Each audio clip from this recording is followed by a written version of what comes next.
سلام دوستان، اینجا بابرسر زیباست. میگن جمعه همه خوابن صبحش، ولی من صبح زدم بیرون با دوچرخه ببینم راسته که همه خوابیدن. دیدم نه، نسبتاً خوب بود.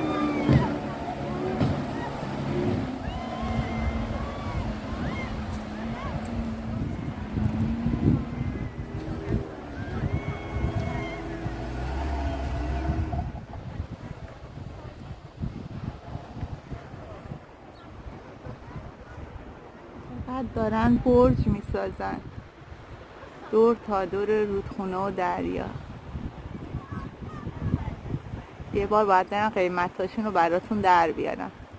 انشالله که همتون برجدار میشین رو به ساحل. وای سلام اسب قشنگ.